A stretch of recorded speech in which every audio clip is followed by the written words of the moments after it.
Success is calling, don't ignore. Take control, unlock the door. Dreams ain't distant, they're right in sight. Sam will help you get it right. He's got the roadmap, got the plan, helping you take a stand. Financial peace, a future bright. Sam Knickerbocker shows the light. Call 385-323-2493.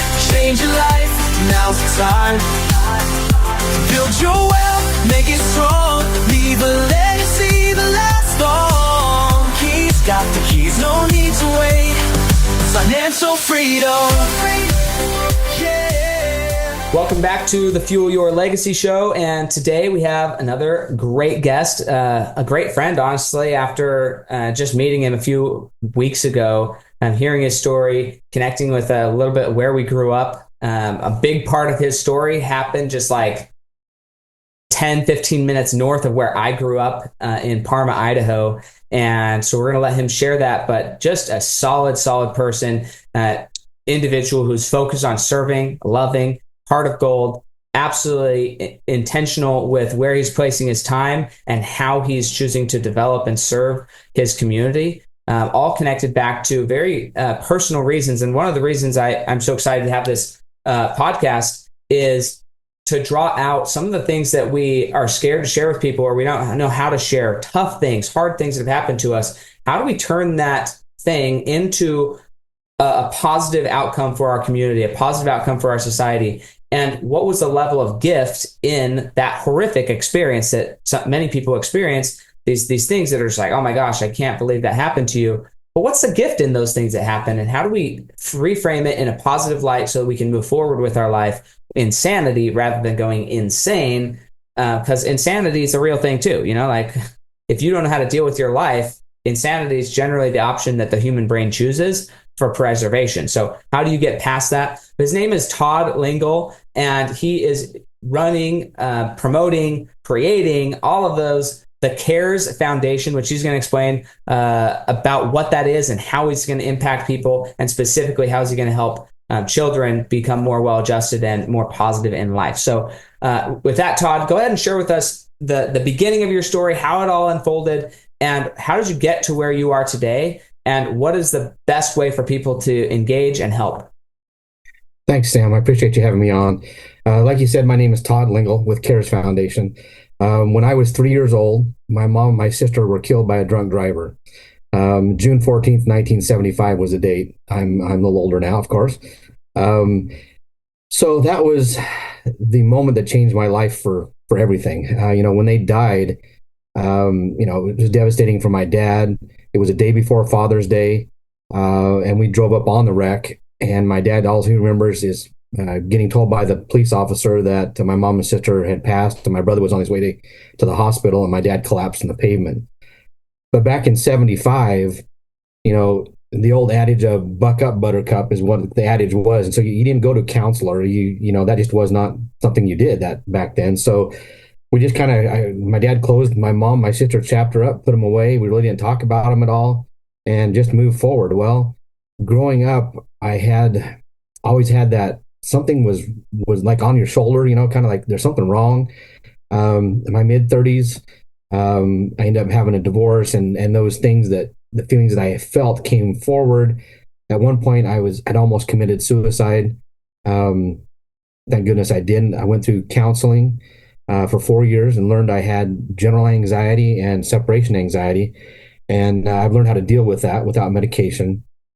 So as I'm going along in life, I always wanted to start up something about this. And I've spoke off and on at victims impact panels and kids driver's training classes that knew my story, wanted me to come speak at their class. And I keep being told, like, man, you need to do this for a living. So about 2.5 years ago, I decided, like, you know what? Okay, we're starting it. CARES Foundation.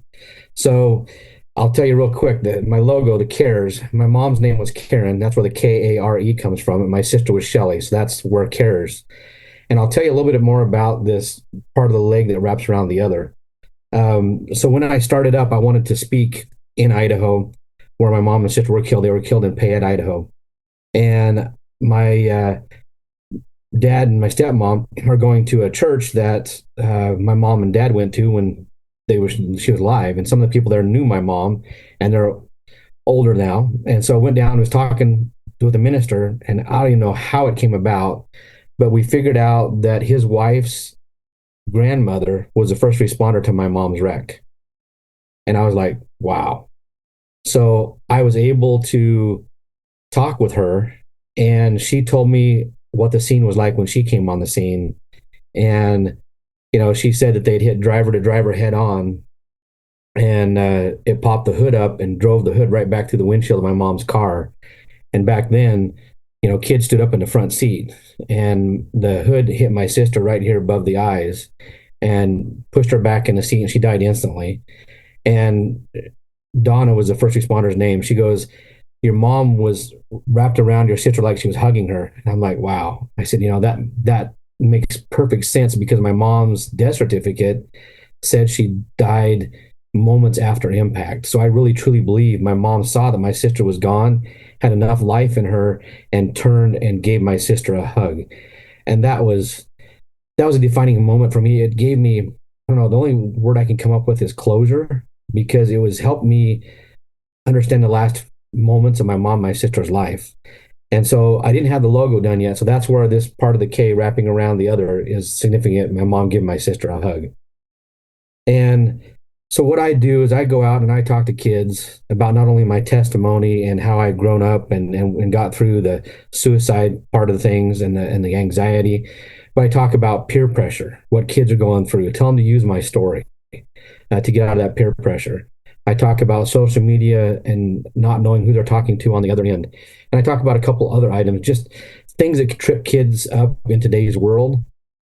And I tell the kids it's okay to make mistakes, because that's how we learn. But I wanted to keep those mistakes to the ones we learn and not the ones that are going to last a lifetime. And so that's one thing I do. And I'll go all over the country. I tell people if I got a sleeping bag and a floor, I'm good to go. So that's kind of the way I do things.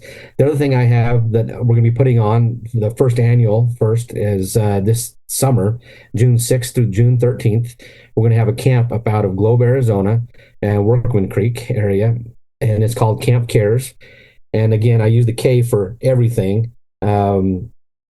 Because of the significance of it. And what Camp Cares is going to be for 75 kids who have been affected by drugs or alcohol. We're going to have group counseling in the morning and the afternoon to just give the kids some extra tools to help them out in life. And our theme is Survivor, like the TV show. So we're just going to have a great time, have a lot of fun with the kids for that week. But I don't want to leave the kids just with that week. When we come back into the valley, I want to get together with them every quarter and ask them, how they're doing, just touch base, maybe give them some other insights or whatever, just to build that relationship with them. And so hopefully every quarter we can do that as we build the relationships, that they will take what we've taught them and go out into their own community and help their peers. And the big goal for CARES Foundation is to do this in every state in the United States. And how people can help us is go on the website. I've got two websites. One is caresfoundationtoday.org, and you can sign up, get our newsletter. We're going to start up and donate. You're tax deductible. We're a 501c3, and donate to help us, complete the task that we're wanting to do for the kids. Yeah, I think that's really, really huge. The taking those lessons that you learned and moving that into, okay, how do we help more kids in these situations to overcome the pain that they're experiencing? What's going to be the level of involvement? Because kids are one aspect, but a lot of times the kids are affected by their parents. So how are the parents being receptive to this message, and how are the kids being selected to be part of this movement? I think the parents are, so far have been really receptive because it's another voice to the kids, because as kids get in a teenage group, like you as well know I was, you didn't want to listen to your parents. But when you heard it from somebody else, it made more sense. So I can't remember your second part of the question there. Well, just how are the children being selected to be part of this? Because I know you only can have so many kids this first time.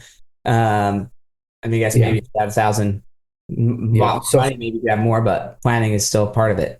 Right, for sure. So one way is I'm going into group homes and speaking. So there's 140 group homes around that in the valley. So that's one area that the kids are coming from. And then I've got a friend that has a nonprofit as well that does a lot with the Phoenix downtown areas and does a lot with helping kids that way. So we're going to get kids from that way as well. And if it's just anybody hears about the camp and wants to nominate a child, just give me a call. My cell phone number is on the website, and I can get you a nomination form. And I've got a friend of mine that she wants her granddaughter to come to it, and she lives in Kentucky. And she's going to fly her granddaughter down here, and I'm going to pick her up from the airport.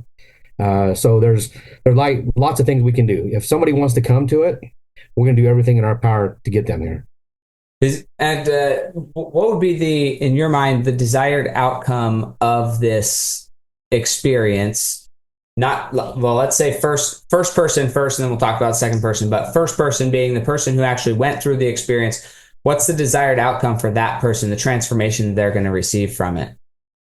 Oh man, the desire for me is for all of our volunteers. We have about 25 to 30 volunteers to start building relationships to where these kids can trust them. If they're in trouble, that they can call no matter where they're at. And these kids, I'm hoping what the outcome is that they will understand that there are different avenues in life to take, that where they're at today, if they're stuck today feeling like they can't continue, or they're just stuck, they're never going to get out of where they're at, I want them to know that the world is big, and anything they want, they can get if they work for it. That's all they have to do, and ask. And if they need help, that's what we're there for, is to help them.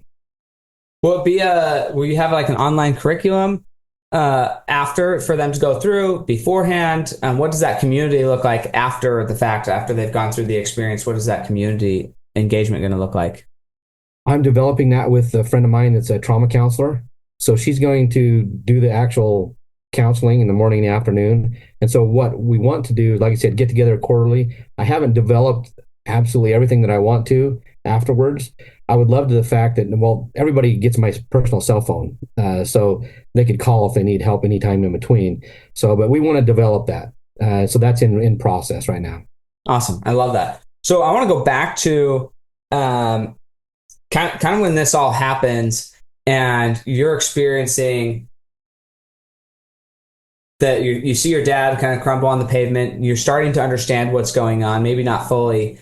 You had mentioned that before, like over time, this has been worked out, but initially you harbored quite a bit of resentment towards somebody who had nothing to do with it, simply because you thought that. So what I'm getting at here is, and you can share the specific example if you want, but I want to really dive into how perceptions, whether they're right or wrong, can really screw people up in the long term. And they can screw us up. They also, if we don't take accountability, or at least recognition that other people are perceiving things about us, whether or not they're true or not, they're still having those perceptions. And so how do we adjust for those? Not necessarily manipulate, but adjust so we can actually help convey what we're trying to convey in life. So talk a little bit about that part of the story, and what was that?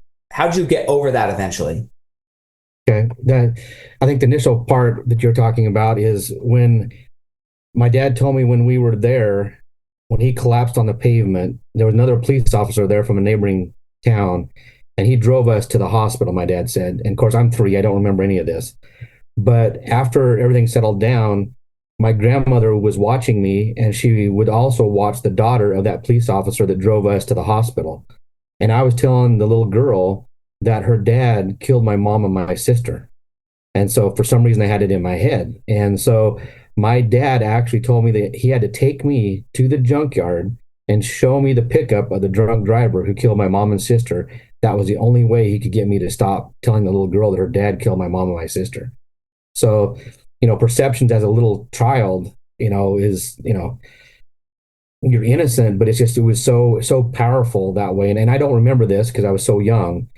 But I think perceptions, as we talk, that if someone gets a feeling that, hey, maybe this isn't right, check in with the person, ask them, because don't let it fester. It's communication is key to everything in life, is what I believe. And so if here at CARES, it's straight up, come talk to us. If there's something we've said or anything like that, come talk to us, because we're all about honesty, openness, and helping others. Yeah, and I just think it's important that we dive into that aspect of it, because I know that I've had perceptions of people that have been wrong.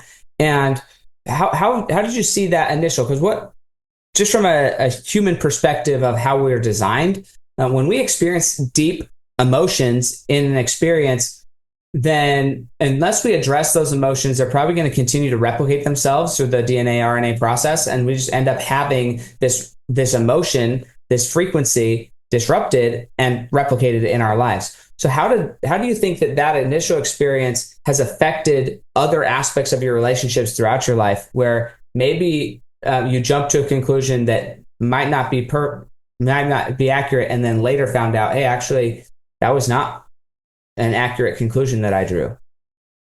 Man, it's affected my life. I mean, my mom dying and sister, it was, man, the one thing that I remember on perspectives, seeing other families that had a mother and father and kids, man, I was so jealous. And then as I've gone through life, it's hard for me to, it has been hard for me, and I still struggle with it, is getting super close with someone because I'm afraid something's going to happen to them. And so I've learned, for me, because I believe in God, that, and I went through this again, counseling, is that God's in control. If he decides to take them to heaven, it's not up to us. We just need to understand that, and it's okay. So, because I would call, when I was married, I would call and check, say, how are you doing? It wasn't the fact that I was trying to be controlling. I was afraid that something was going to happen. And it was my feeling of that. And that was before I actually went through the counseling and such. So my perceptions of that were maybe different than others because of the things that I've gone through. And it's totally changed me. When I finally, in my 30s, when I was going through, had the depression and all that, all the emotions, when I went back to 3 years old and talking about my mom and my sister, I went through all the stages of grief, the 7 stages. And so all those emotions came out. Man, I was angry, all those different things I went through. And there's still sometimes it'll pop up things like, yeah, what is this? Can I shoo it off, because I know it's not real, now. So yeah, it's just, if someone is going through anything like this, reach out to somebody that you trust and get the help, because life is way better than what you're going through right now. Yeah, and I completely agree with that statement. One of the things that my wife and I we've sometimes discussed is she during COVID specifically, she's like, man, if all this goes down and China ends up owning America, and all the horror stories of what could happen if the worst comes to worst, she's like, yeah, just end it for me. I don't want to live through that. And such a different perspective for me. I'm like, no, I like life enough that I want to keep living. Even if it becomes hard, intolerable, I still want to be here, because I believe that there's a value in my perspective that I can help other people achieve more happiness. So it's definitely a different thing. So no matter how bad it gets, I believe life is still worth living. And so I wanted to definitely say that for sure. Now, one of the things that you had mentioned in this bucket up, buttercup type of mentality, and you get told by really society, for lack of a better word, that your emotions are not valid, or they're not safe to feel, or because other people don't know how to handle your emotions or how to console you, it's better just to tell you not to have them. I think that to a degree, maybe we all do this to ourselves, and we all do this to other people at different times in our life. I know that you've gone through a lot of processing, and I know that also those experiences were happening at a young age. However, just because the accident happened at a young age, you still went your whole childhood, your teenage years, with the full knowledge and awareness that your mom and daughter had died and that they weren't there. Sorry, your mom and sister. And so in that capacity, what was that like when you were feeling those sadnesses? What would have been a better way to communicate with you than just saying, "Hey, yeah, don't worry about it. Get over it." Man, I wished I would have been sat down and said, "Hey, tell me what you're going through. Talk to me." And I just wasn't. I know I don't blame my dad at all. I don't blame anybody because that's just the way it was back then. Uh, for example, I got to talk to my uncle about 6 months ago or so and asked him why he lived 15 minutes from us and we maybe saw him every couple years. And I ended up being a pretty good football and basketball player, and he would come watch some of my games as I got older. And he said he started to talk, and then he started crying. And my aunt interrupted and said, "Hey," she goes, "Your mom was like a mother to him because I think there was 8 years difference, and they talked every day when she was alive, and when she died, it absolutely just took him to heart. And so every time he would see us, he would go through those emotions all again. And so that's why I didn't see him hardly ever. And so that made sense.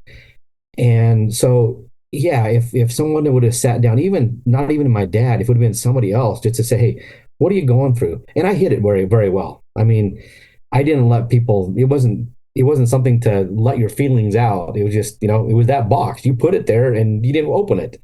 And so I tried to put that box there and not open it for a long, long time. And until the box had to be opened up because I had to deal with it. So yeah, it's just, I wish someone would have sat down and instead of, "Oh, I'm so sorry, what happened?" and say, "Okay, what can we do to help?"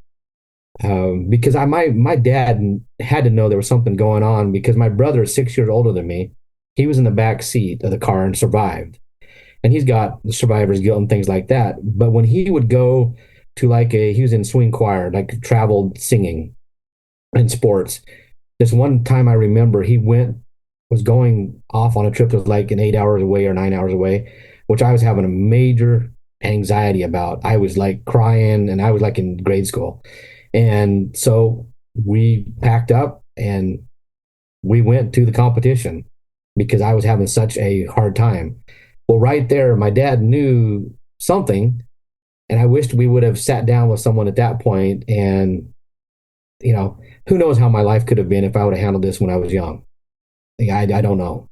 But, and I don't blame my dad at all. Oh yeah, this conversation is not about blame at all, and I appreciate that you keep reiterating that because sometimes people will misconstrue that, but it's just a horrific situation that you all are dealing with your own different way. In the context of your uncle, a lot of times we think that we lost this person, and so we start thinking about internally, and we forget that other people lost this person too. Like your dad's also dealing with his own emotions his own way. Your brother, any siblings of your mom, aunts, uncles, cousins, anytime you lose somebody that is close to you or even that tangentially, loss is crazy. Like the idea that this world had a human being on it and a spirit, and you could interact with it, and then all of a sudden it's gone and you can't in the same way. That is a interesting perspective. And I know for me, having lost my sister 2.5-ish years ago, almost 3 years ago, that was a very interesting thing for me to go through because initially I didn't know how to deal with it. And I wouldn't say that I fully dealt with it. I don't know that you ever fully deal with it. Much to, I'm sure you experience this, but also we're going to talk about that actually. We'll get to that. But I know that these feelings come back up and it's never actually totally felt with. And for me, I don't think that grief is something that you go through. I think it's more of it becomes an element of who you are. And it's a beautiful element of who you are. Sometimes I'll catch myself tearing up, crying about an experience like, man, my sister would have loved to be here for this. I would have loved to have this conversation with her. These little things that you recognize, hey, I would have loved to do that and I can't. But rather than thinking that it's like, oh man, I'm still not over my sister's death. What am I like? That sounds so weird to say it out loud, but sometimes people think that you should get over it. And I don't think you should. I think grief is something that's a beautiful element of my life. I'm grateful for the opportunities that I'm reminded of how much I love her. Yeah. You know? And so that's an interesting thing. But I want to go back to this because you mentioned there was a time that it became, I have to open the box finally. And how did your lack of understanding of yourself, your lack of discovery of what was inside that box, inside your soul, how much did that play into your relationship that ultimately ended up not working out with your ex-wife? Like, what was that interaction? I was divorced, and that divorce put me into the being depressed, and that's kind of what started the whole thing and going through things. I mean, it was the point where I was doing everything I could do to get up in the morning and get my son to school, and I was nothing after that. I was laying on the couch. I just couldn't function. And so finally, when I'm like, okay, I gotta figure this out. And it took a little while. I went to my doctor, and that's when it all started to help, when I actually opened up and talked. Do you feel like, and again, I don't know your guys' relationship, but do you feel like there were elements of what ultimately made that relationship not work out, that now, having gone through therapy, you can look back and say, okay, these areas that ultimately led to the downfall of our relationship were deeply rooted in a lack of understanding of this trauma that I experienced as a child? Oh, I'm sure it could. Yeah, I'm sure, because she was the one that I would be calling when she went out, and she thought that was controlling, and it wasn't. It really wasn't. I didn't mean it that way at all. And so, yeah, I think there's definitely some of that, because I learned actually what those things were in the inside that were an issue. So yeah, it totally it played a role in every one of my relationships with individuals, with business, everything that I did. I think it had a role in it, because I would only get so close. I'd only do so much because I was afraid. Mm-hmm. And so that's one of the biggest things that I learned, that it's okay to open up, and it's okay to cry as a man, and it's okay to be you. And so, and like you said, you never get over it. I've learned how to get through it, because I'm never gonna get completely through it, because I'll watch a movie that Hallmark movies kill me, absolutely kill me. I'll tell you that right now. I'll watch one, and you see a mother and something like that, and man, the tears start coming, and it's like, okay. But before, I used to close it up, and now I'm like, okay, I'm in it. Hey, that's my mom, my sister, so I acknowledge it and go with those feelings, then push them back. Yeah. Well, I think that's really what I wanted to get through, is that from these traumas in our lives, they affect every aspect of our lives. And if we don't go through the discovery process to find out what those are, most deep trauma is your brain does not allow you access to it. Your brain wants to protect you. Its sole purpose is to protect you and keep you alive. And so if it experiences fear, anger, or danger in some element of your emotions, it's just not going to let you have access to it. So we talk about it like we put it in a box and we should have explored the box sooner. The truth is, most people don't even know that their box exists. All they know is that there's surface level issues festering in their lives and disrupting their life, but they don't know the little box that's behind, that's actually controlling or creating those issues.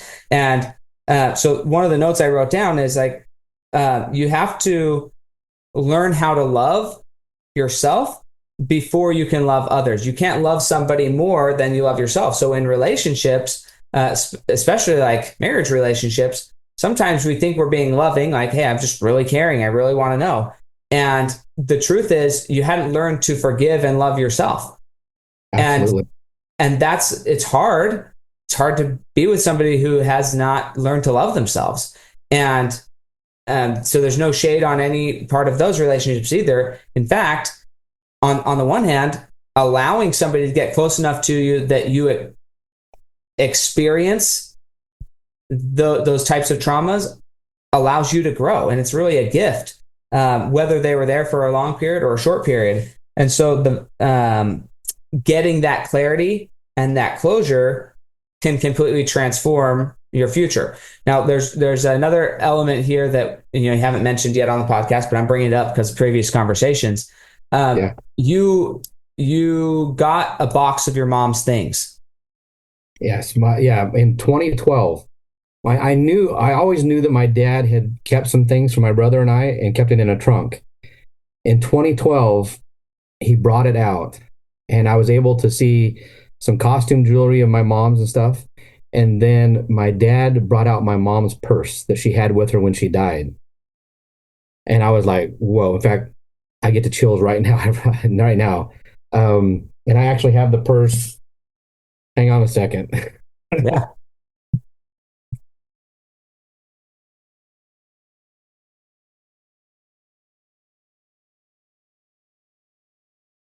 I have the purse right here. He brought that out in 2012. And I'm like, I mean, for him to bring it out finally was a great thing for me because seeing this, because I was going through the counseling at that point or close to it. So I was going through everything. He may not have known everything I was going through because I tried, and I try not to hurt anyone else at that point. And like I think I was hurting someone else and I wasn't. So he brought this out, and the crazy thing is when it came out, I just started bawling. I think we both did. And I'd never ever seen my mom's handwriting before or anything. And so, I started pulling things out, and she has the wallet from the 70s, and everything's in there, pictures. But, and what's crazy? And this is, I'll show you. That's her handwriting. That was the very first thing I saw. But I had never taken everything out of this purse until 2 months ago. I finally emptied everything out and looked at absolutely everything because it was so impactful still to me to this day. My mom had this a lot with her and carried it around. It's like, man, this was like a connection to my mom. And I bring this out when I do talk to kids a lot of times. And there's some times that, I always get the chills. It's just all of the time. And then once in a while, though, it'll be a more of emotion. I'll have to sit for a second because I start tearing up. And this is like my lifeline now, almost. It's crazy how I feel with it. But this opened that moment when my dad shared that. It opened the conversation more for my dad and I to actually start talking about the incident and everything. So even to this day, we can talk about things, but there's certain things that my dad he'll kind of like, oh yeah, acknowledge it, and we'll just kind of move on. He doesn't want to talk about it. You think that he was waiting until you were comfortable enough to have a conversation about it, or have you kind of waited until he was comfortable enough to have a conversation about it? I think it was when I think I was ready and had enough courage to ask him about it. I think is when we started to talk about it more. And he's all on board with CARES Foundation. I mean, he's like one of the greatest supporters. And so, but it's still difficult because I'm at a point that, I forgave the drunk driver a long time ago, and he's since passed. He passed when I was like a junior in high school. But I want to find out more about him. And I did find out that him and my sister probably went to high school at the same time, at the same high school in Weesrito. And so that was interesting. And so I wanted to know more about his life. I don't know what his childhood was like. I don't know anything about that. But, I forgave him. And I think, again, I won't get off base with here, but forgiveness I think was more for me than it was saying anything to him, which I didn't have a chance to say anything to him because he passed. But it was for me to get my closure to be able to move on. That was part of my counseling. Sure. And we hear this phrase a lot. We had a little conversation about this outside of my office. We hear this phrase a lot about forgiveness and that, it's more for me than it is for them. To what extent do you think forgiveness is for anybody other than the person who's choosing to forgive? Boy, for me, when I decided to do that, when I oh, truly, because I think maybe the first time I said forgiveness, I forgave him, but I really didn't truly feel it in my heart.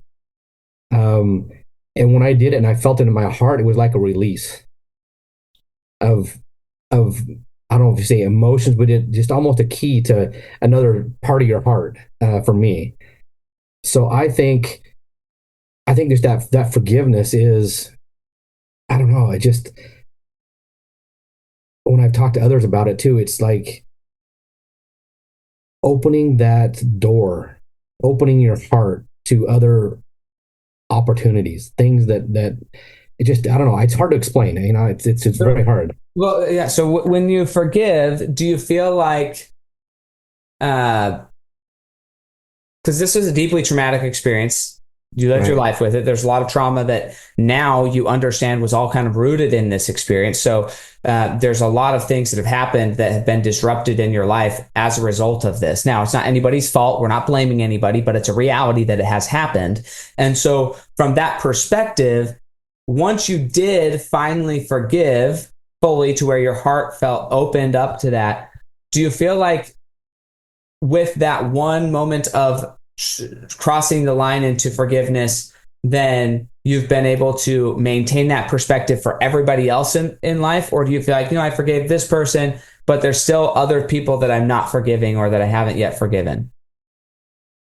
I think for me, it was for that situation, and there's probably a couple people that I need to still talk to. You know, I think it goes to each situation. I think is where for me anyway.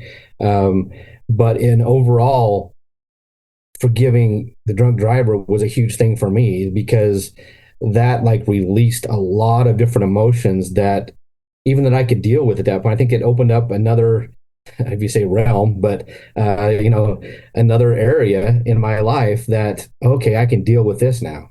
You know, so yeah, it's forgiveness is I think one of the biggest words that's out there that people don't understand.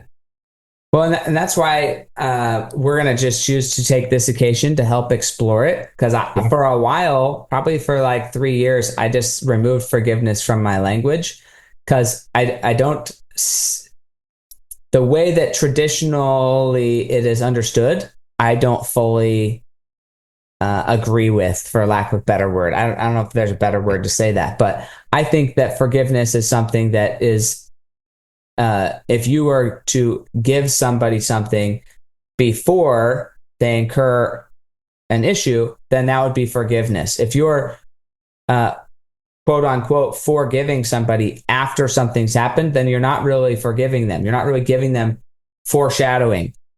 Like you're not really giving it beforehand, you're giving it afterhand. Well, is it really forgiveness if you have to give it after? Um, and I don't know. I know for me, I would say no, right? Forgiveness is something that once you enter into a forgiving perspective, Yeah.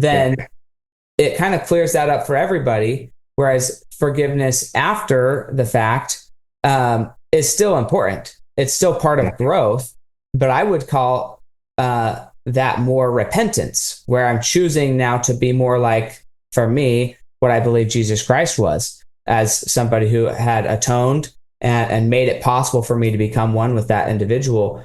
So it's more of an atonement. It's more of an at one ment. It's more of a, hey, we're all on the same thing. It's a recognition. It's a repentance, but not a forgiveness in my mind. And so I'm just curious. I know that we have different backgrounds religiously. I'm curious what your thoughts are on that kind of topic, and what other words would you use to describe these different elements of relationships? Because at the end of the day, it's still a part of a relationship. There's still a level of, we need to make sure that we're not emotionally judging, shaming, guilting other people for being human, because we're human, right? So if we want some grace, we need to offer some grace. So there's some level of that. But how have you seen this element of forgiveness that you experienced with him, and that experience? How have you seen that be able to be translated into other areas of your life? Oh wow, I feel like if you have ever been scared, you have that really heightened awareness like that. For me, it's like my shoulders up here before, and then after I did that, it was like a relief of things. And I was able to go talk to others. I would never, ever have talked to my aunt or any of them like that, or my uncle, on that level until I think I went through that. It's been, and they don't want to talk about it very much, so but it's opened, I think, my life to other things. I think I was maybe, what would you say? Maybe I was quick to judge back then because I didn't know what I was just, I was messed up, really. I mean, Oh, you're a kid too. It's not like yeah. we're not, I would say in society, and even still today, there's still not a lot of education or resources that are in your face present. Obviously, you can get a lot of resources on YouTube and Google and all these other places. So I'm not saying there's not resources, but I would say widely known, people aren't really going to those sources to get the help they need. And I don't think culture really is a forgiving environment. Like the modern day American culture, social media culture, it's not a very graceful, forgiving environment. It's definitely we're going to judge you, shame you, guilt you, dox you, whatever we want to do to you. And so I don't think that helps the society at all. Not being forgiving. And that's very true, because I found this when I've talked to kids. I've had a couple ladies come up after me after I've spoke. One gal in particular that said thank you, and I said, "You're welcome, but what? Thank you for what?" And she goes, "You having the courage to get up and tell your story and everything that's happened to you and show your mom's purse," she goes, "gave me courage to ask for help." And so she was able to tell me her story for the first time. That she said the first time she told somebody, and she had never had the opportunity to mourn her mom and brother's death, and she's 15 years old. And it's like, okay, that right there was like, you talk about Cares Foundation fuel. It's like the jet fuel in my pack. Mm-hmm. That's giving me everything, because that's why I do this. Because I don't want kids that, if they're going through something, I want them to know they're not alone. And whatever they're going through, we're going to be there with them, for them, and find them help. And so all the things that I went through, I really feel that God was getting me prepared for doing what I'm doing now. And because I can talk to these kids, because I've experienced it all. And and that forgiveness is just another thing to go through, and to be able to talk to these kids about, like, hey, you know what, there's a point that you need to forgive. And I can have that conversation with them because I went through everything.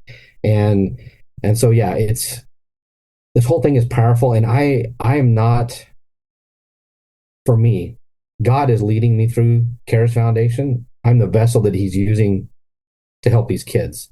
And I strongly believe that. And the things that have happened, I've seen God do. And I'm excited to see where it's going to go from now. And I praise God for meeting you, Sam. I really do. I appreciate you. Yeah, I appreciate you too. I think anytime we get to be connected to great stories and hear and see other people's strength of character, strength of transformation, and hear, where they were and where they are today and how that journey happened, it expresses and allows for all of us, each one at a time, to experience freedom, to experience more love, to experience what does it look like if we actually did live in a forgiving environment, if we chose to create a forgiving environment around us rather than a judgment or shame or expectation or all these other things. What if we allowed for more forgiveness in our environment, in our communities, in our families, all of that. And that's what I love about your story, and why I wanted to share that here is these are some of the biggest things that I've experienced. I know for me, like, my experience of forgiveness happened when I was 17. And many people in the Southern religion will would say, hey, that's when they were saved. That's when they finally decided that Jesus Christ's atonement was enough for them. Well, I know exactly where I was, what I was doing when I decided that it was not just enough for me, but it was enough for everybody else in the world. And that from that time, by and large, I've operated from a state of high amounts of grace for other people's choices, actions, behaviors, mindsets, beliefs, things that I disagree with, things that I think are repulsive, things that I don't understand. Like, I'm okay with the fact that that's somebody else's experience. Whereas prior to that, I don't think I was, because I was still harboring those resentments towards myself and thus towards others. And so it's an interesting thing to get to that point.